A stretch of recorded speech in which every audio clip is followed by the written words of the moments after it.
কখন ওনাকে ওনার খারাপ সংবাদ আমরা শুনবো এরকম একটি আতঙ্কে দিন কাটাচ্ছিলাম, তখন এই মা বোনেরা দুই চোখের পানি ফেলে দিয়ে তারা আল্লাহর কাছে দোয়া করেছেন।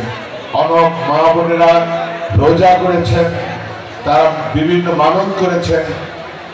এই সব কারণে আজকে আমাদের মা বেগম খালেদা জিয়া এখনো সুস্থ রয়েছেন, এখনো জীবিত রয়েছেন এবং উন্নত চিকিৎসার জন্য বিদেশে যেতে পেরেছেন।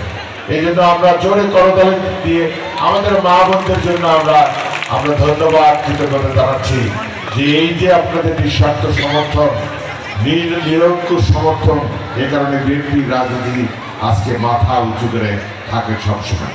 তা আমি বলতে চাই আজকের যে বার্ষিক ক্রীড়া প্রতিযোগিতা, এটা বাৎসরিক একটা আমি মনে করি মিলন মেলা। ছাত্রছাত্রীদের অপেক্ষার প্রহরগণে কবে একটি বার্ষিক ক্রীড়া প্রতিযোগিতা হবে। আমার পরামর্শ এই বার্ষিক ক্রীড়া প্রতিযোগিতায় ছাত্রছাত্রীদের অংশগ্রহণে এখানে যেন সাংস্কৃতিক অনুষ্ঠান হয়, এটা আমার পরামর্শ থাকবে সবসময়। তাদের অংশগ্রহণে নাচ গান নাটক যা করবে তাদের অংশগ্রহণে ছাত্রছাত্রীদের, এবং এখানে তো যে ক্রীড়া প্রতিযোগিতা সেটা তো হবেই, তার বাইরেও তাদের অনেকের ভিতর অনেক প্রতিভা থাকে, সেই প্রতিভার বিকাশ করার জায়গা এই বার্ষিক ক্রীড়া প্রতিযোগিতা। সেভাবে আপনারা কি আয়োজন করেছেন আমি যদিও জানি না, হয়তো আপনাদের প্রস্তুতি ভালো আছে।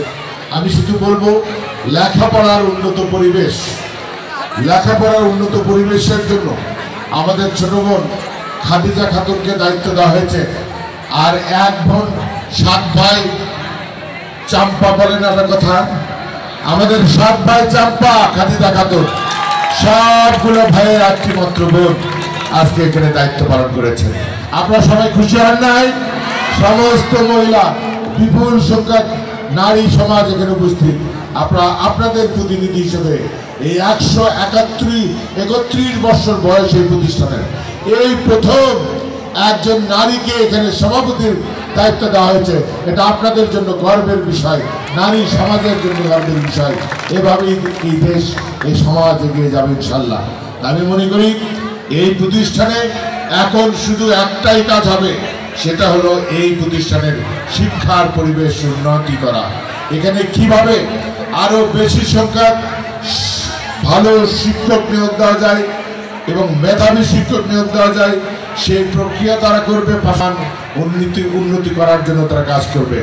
বিগত বছরগুলোতে বিগত ফ্যাসিস্ট আওয়ামী লীগ সরকার, তাদের আমলে আপনারা দেখেছেন মা বোনেরা, আমার প্রিয় শিক্ষিকারা, A+ বন্যা বয়ে যেত, A+ বন্যা বয়ে যায়। ম্যাট্রিকের রেজাল্ট হলেও হয়, ওই এইচএসসি রেজাল্টের সময় আমরা খালি A+,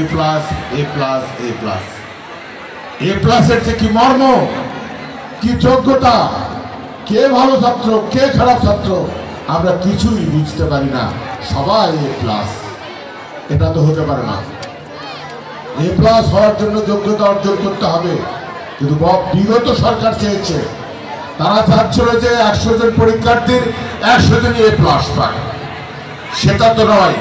এই প্রজন্মকে ধ্বংস করার জন্য তারা পরীক্ষার খাতায় অধিক সংখ্যক মার্ক দেওয়ার জন্য শিক্ষকদেরকে নির্দেশ দিত এই সরকার। এখন লেখাপড়ায় যেন মনোযোগী হতে না পারে ছাত্রছাত্রীরা। লেখাপড়ার প্রয়োজন নাই, শুধু পাস আর পাস। এই আমাদের প্রজন্মকে ধ্বংস করার যে প্রক্রিয়া, বিদেশি চক্রান্তের অংশে, সেটাকে আমরা নস্যাৎ করে দিয়ে সেই সরকারকে আজকে বাংলাদেশের মাটি থেকে তাড়িয়ে দেওয়া হয়েছে এই প্রজন্মের মাধ্যমে। যে প্রজন্মকে প্রতিনিয়ত বঙ্গবন্ধুর জ্ঞান ঢুকে দেওয়া হতো, জাতির জনককে সেটি শিক্ষা দেওয়া হতো। শেখ হাসিনা কি করতো, প্রতিটি পাঠদান, প্রতিটি বইয়ের পাতায় পাতায় তাদের চিহ্ন থাকতো, মানে এটা বঙ্গবন্ধুর, বাংলাদেশের অপর নাম মনে যে বঙ্গবন্ধুর পরিবার, এমনি ভাবে শিক্ষা দেয়।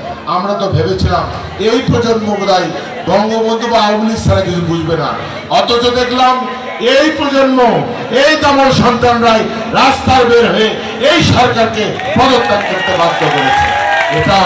এটাই হলো প্রকৃত ভালোবাসা। এই প্রজন্ম নষ্ট হয় নাই, তাদেরকে নষ্ট করতে পারে নাই। আমি বলি বাবা, এখন আমাদের আন্দোলন নয়, সংগ্রাম নয়, এখন দেশ দেশকে নির্মাণ করার সময়, দেশকে এগিয়ে নিয়ে যাওয়ার সময় বাংলাদেশকে এগিয়ে নিতে হবে। এই বাংলাদেশের একটি সম্ভাবনাময় দেশ, যে দেশের একটি সমতল ভূমি, একই ভাষায় আমরা কথা বলি সারা বাংলাদেশের মানুষ, এটা অনেক দেশেই নেই। যে দেশ মানুষের মধ্যে আমাদের জাতিগত কোনো দ্বন্দ্ব নেই, জাতিগত কোনো বিভেদ নাই, এমন একটি সুন্দর বাংলাদেশ দরকার শুধু একটি রাজনৈতিক স্থিতিশীলতা। কিন্তু চক্রান্ত থেমে নাই, চক্রান্ত তারা করে যাচ্ছে বিদেশিরা এবং ফ্যাসিস্ট পলাতক হাসিনা বিদেশে বসে থাকে এদেশের বিরুদ্ধে, এই জাতির বিরুদ্ধে প্রতিনিয়ত ষড়যন্ত্র করে যাচ্ছে। সেই ষড়যন্ত্রকে মোকাবেলা করার জন্য আমাদেরকে সবাইকে সদা সর্বদা প্রস্তুত থাকতে হবে। যে কোনো ষড়যন্ত্রের দাঁত ভাঙে জবাব দেওয়ার জন্য আমাদেরকে সবাইকে প্রস্তুত থাকতে হবে। এবং এই দেশকে এগিয়ে নিয়ে যাওয়ার জন্য আমাদের মহান নেতা বিএনপির ভারপ্রাপ্ত তারেক রহমান ৩১ দফার মাধ্যমে এই বাংলাদেশকে নতুন করে সাজিয়ে তোলার জন্য উনি প্রক্রিয়া হাতে নিয়েছে।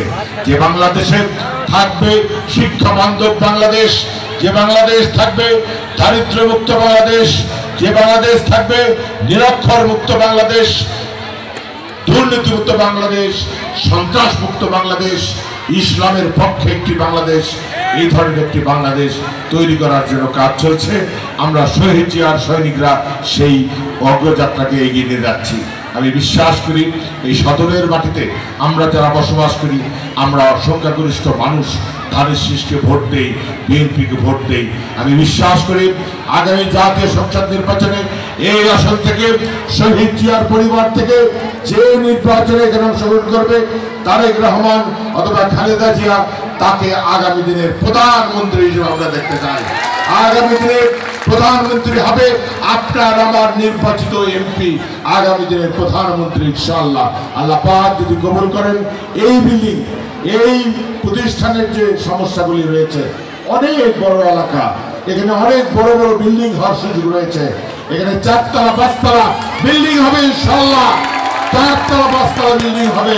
এই প্রতিষ্ঠান ভৌগোলিকভাবে ঐতিহাসিকগতভাবে এটা অত্যন্ত গুরুত্বপূর্ণ একটি শিক্ষা প্রতিষ্ঠানে, এবং আমার বিশ্বাস ভবিষ্যতে এই শিক্ষা প্রতিষ্ঠান এই এলাকার মান সম্মান ইজ্জত সবকিছু বৃদ্ধি করতে সহযোগিতা করবে এবং শিক্ষার পরিবেশ উন্নততর হবে।